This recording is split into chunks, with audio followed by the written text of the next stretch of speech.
दुलाराय बर' डिजिटेल खौरांगिरि गौथुम बे गौथुमा सानसेनि हाबाफारिजों एबा गाबोन 25 मे खालाराव तामुलपुर मथंगापुरियाव खौरांगिरि मावबादा बे मावबादा हाबाफारि लानाय जादों। बे मावबादा हाबाफारियाव जोङो बयखौबो दुलाराय बर' डिजिटेल खौरांगिरि आफादनि जानानै आं बेखौनो खावलायनो लुबैयो जे जायफ्रानिकि दासिम गागि खौरांगिरि बिथांमोना बे हाबाफारियाव बा मावबादा हाबाफारियाव बाहागो लानो हागोन आरो जायफ्रानिकि खौरांगिरि जानो गोसो गुदुं बिथांमोनाबो बे हाबाफारियाव बाहागो लानो हागोन। बे हाबाफारियाव जोङो फुंखा आलासि महरै लिंनानै लाबोदों जोंनिनो क'क्राझार जिल्लानिनो सिनियर जार्नालिस्ट बिथाङा जाहैदों Pritam Brahma Choudhury, all India radio and Doordarshan former president Kokrajhar press club बिथाङा बाहागो लागोन आरो बिथांजों लोगोसेनो जोंनि आसामाव थानाय जार्नालिस्ट बिथांमोना बाहागो लागोन।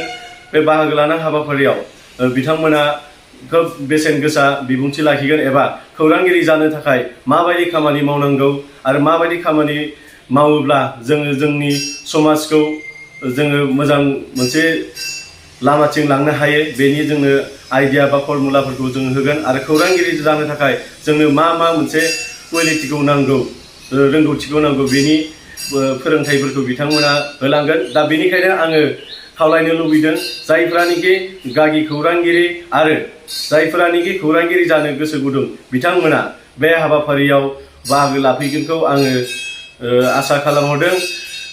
जोंनि एड्रेसानो जाहैबाय तामुलपुर मथंगापुरि।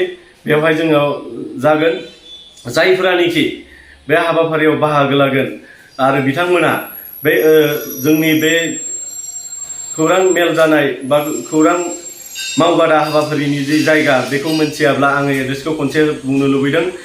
तामुलपुर बाक्सा जिल्लानि सिङाव थानाय तामुलपुर मथंगापुरि बेयो ओरै क'क्राझारनि फैयोब्ला जों रङियानिफ्राय भुटान रुटथिं फैनानै तामुलपुरनिफ्राय बे मथंगा मेन हाइवे र'डआवनो जागोन आरो ओरै अदालगुरि लाइनथिं फैयोब्ला नागुजिरि बारनानै मोनगोन तामुलपुर मथंगापुरि बेवहायनो एबा जोङो नोंथांमोना नेटआवबो नायनो हागोन। बे जाबाय तामुलपुर मथंगा सक एबा तामुलपुर पार्क होनानै होयोब्लाबो नोंथांमोना बे एड्रेसखौ मोनगोन।